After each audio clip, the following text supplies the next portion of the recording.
Good afternoon. This afternoon at the Intelligence Forum's Who Are You podcast, we're privileged to have Professor Paul Ekins, who's Professor of Resources and Environmental Policy at University College London.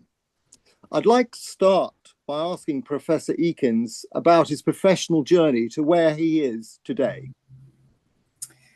Well, thank you very much for the question, and thank you very much for having me on your podcast series. I guess my professional journey starts all the way back in the 1970s when it became clear to me that the way we were using the natural environment and its resources was very short-sighted and was likely to result in very considerable trouble if we continued to use those resources in that way. And I then did a pivot from where I was and the kinds of things that I was doing to becoming active in the environmental movement. Joined a number of organizations, as one does. But one of them was what was then called the Ecology Party, which has become the Green Party in the intervening years. And I was General Secretary. But it turned out I wasn't a terribly good politician. And although I stood for office, was not elected. But during that part of my life, it then became clear to me that actually it was the economy that was causing us to treat resources in the way we were. So I went back to university. I had an electrical engineering degree from Imperial College, but I went back to University of London to do an economics master's, followed by an economics PhD, because I felt I needed to understand how the economy worked. And once I'd got that, and I think I did understand how the economy worked and why it was treating the environment in the way that it did, I felt I needed to do something about it and turned my attention, therefore, to policy. And that's led me to where I am now, which, as you said, is Professor of Resources and Environmental Policy, because I'm now interested in changing the way that we treat resources in the environment. And that's really been the story of my academic life. In part, to achieve that change that we're going to require in life to achieve net zero, it possibly and probably means that a lot of people making small changes to their lives. How do we make that process as easy as possible for people? Well, largely through the evolution of technology. And that has been absolutely dramatic over the period of time that I've been active in these issues, so more or less since the 90s.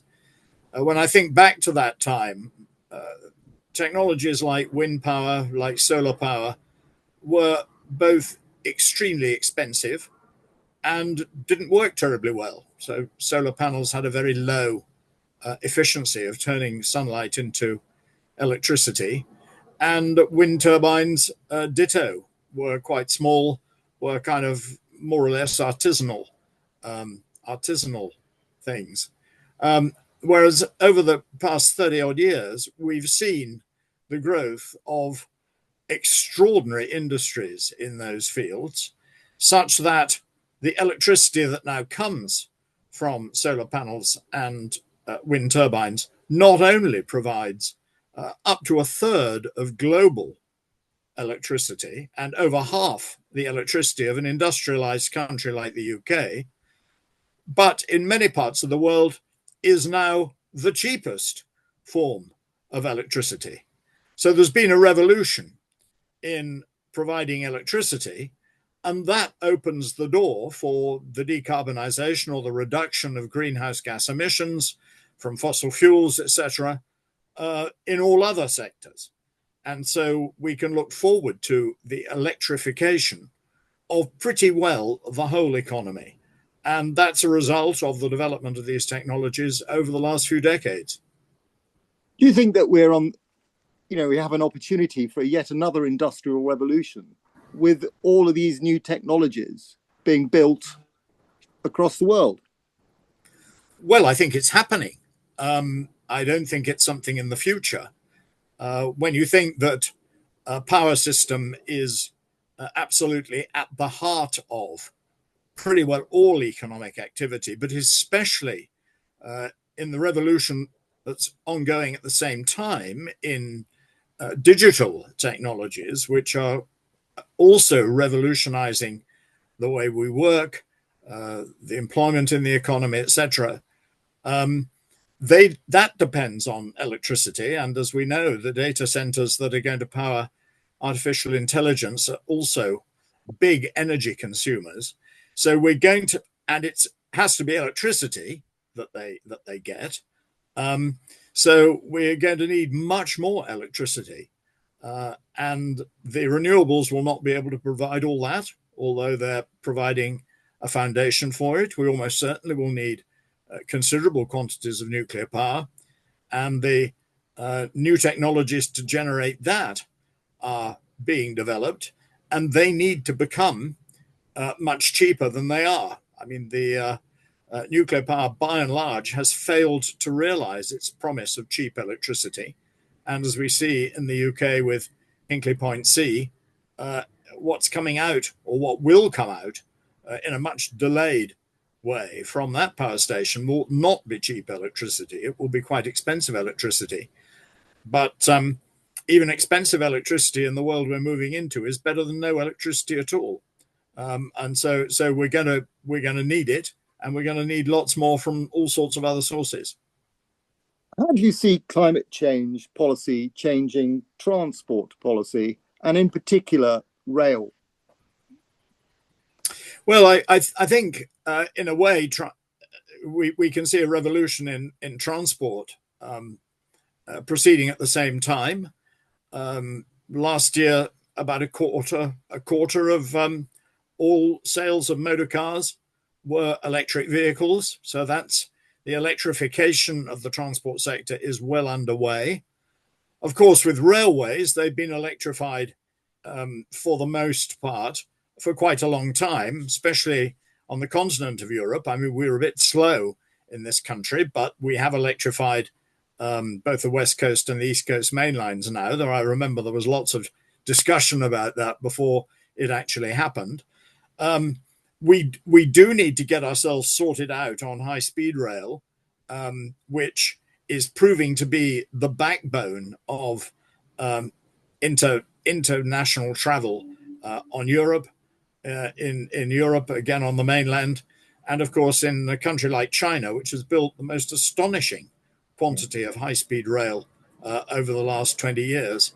The UK seems extremely bad at doing that, and as we know, high-speed rail too has both come in heavily over budget, heavily delayed, and has now been cut back, which I think is a very great pity, although quite understandable given the problems that it was experiencing. But I think, in a way, a more important transport revolution is going to be to get cars out of cities where they create enormous costs in terms of congestion. And a modern city these days needs to get its mobility through a combination of a very efficient public transport system. So we're talking about both trams and buses and metros and undergrounds, all of which need to be electrified. And then active travel, which becomes much more pleasant, much safer, and much healthier once you've got enough space for active travel to operate in. I'm pleased to say that many European cities are now moving definitively in that direction. London is a good example, but it's by no means unique. You can look at most cities in Germany. You can look at cities in France, Paris, for example, even Milan, going off in that direction. And they become much more livable and efficient cities, in addition to being economically much more productive. So I think we can see the direction in which that is going. It's difficult for people who've become utterly dependent on their cars. And as I cycle around London, I'm always interested to see how many of these very large motor cars there still are with one person in them, causing huge congestion and huge costs, therefore, to everybody else in the city. And for the most part, it's quite unnecessary. But what getting those cars off the road in cities will do is mean that people who have to drive about, mainly for business, mainly delivering goods and things that have to be delivered to the door, they will be able to pursue their business in a much, much more efficient way because they won't spend most of their time sitting in traffic jams. And I wonder how many lives will be saved if that happens. Well, indeed. And of course, that's another major consideration. We're already beginning to see the benefits of the ultra-low emission zone in outer London. Studies have shown that that has significantly reduced emissions. And as we know, air pollution in cities is a major killer, to the tune of some tens of thousands of people a year. So that aspect of the situation is very relevant too. Although, of course, when electric vehicles become even more widespread, at least the pollution from fossil fuel internal combustion engines will be reduced as well. Now, you've got a new book published. Would you like to tell us about it? Indeed. It's called Stopping Climate Change, which has been one of the main one of the main concerns of my academic life over the last few decades. Its subtitle is Policies for Real Zero, with an emphasis on the real rather than the net, because it's absolutely critical that we don't take our eye off reducing emissions from fossil fuels and other sources and start imagining that we can somehow net these off against other activities.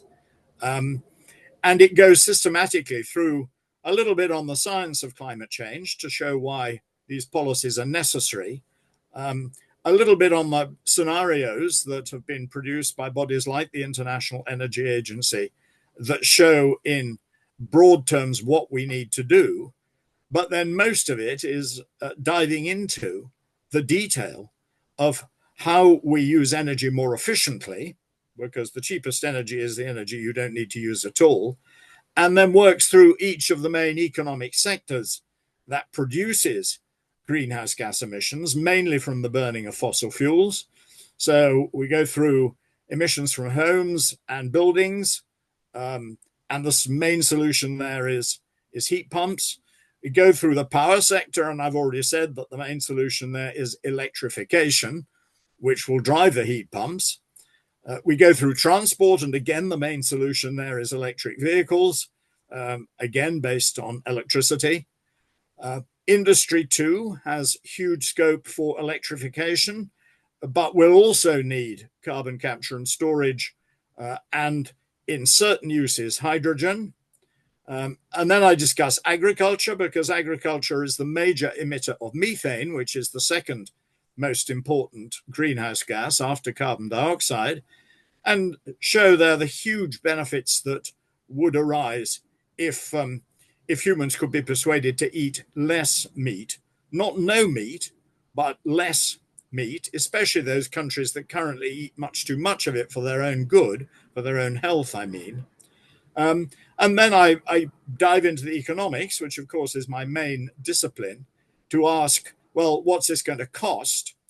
And the good news is that actually, as you would expect from a new industrial revolution, it's actually going to be extremely good for the economy. It will create lots of good new jobs, both in the power sector industry, but also the other industries. Obviously, it will happen at the same time as artificial intelligence, and the jury is still out as to what that is going to do to employment overall. But the kinds of changes that I've been talking about are definitely good for the economy. And one of the most extraordinary things I find in our politics at the moment is just at the time that we're getting that economic transformation, we have political parties jumping up and saying that it's too expensive, whereas actually this is going to be the industries of the future. And I think we need to counter that kind of misinformed political rhetoric as hard as we possibly can.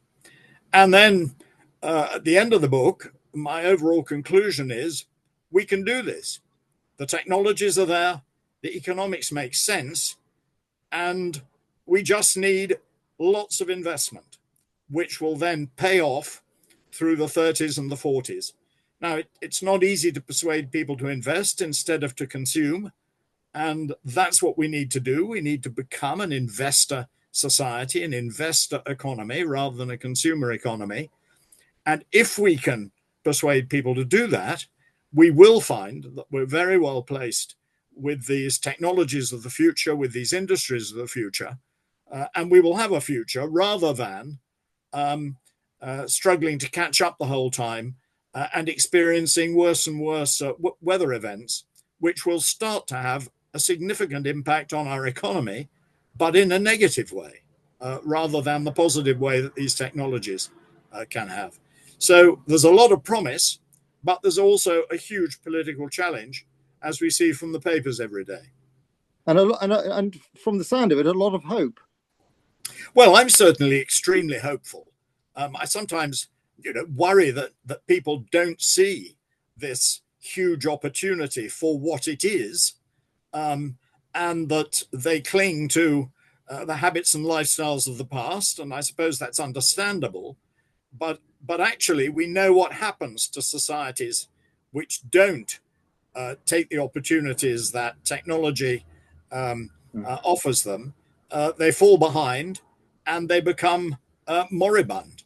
And if we listen to those who say that decarbonization and that moving forward with renewables and other low carbon technologies is too expensive, I'm afraid that will happen to the UK too. And one last question: where does one find the book? Well, it's published by Routledge, so you can get it obviously on the internet. As I believe is widely said, it's also available at all good bookshops. But probably the internet is the easiest place to find it. And as one always discovers once a book has been out for a year or so, which is the case for this book, very often you're finding lots of people who are prepared to sell it quite cheaply. So I think, go on your laptop and find it online.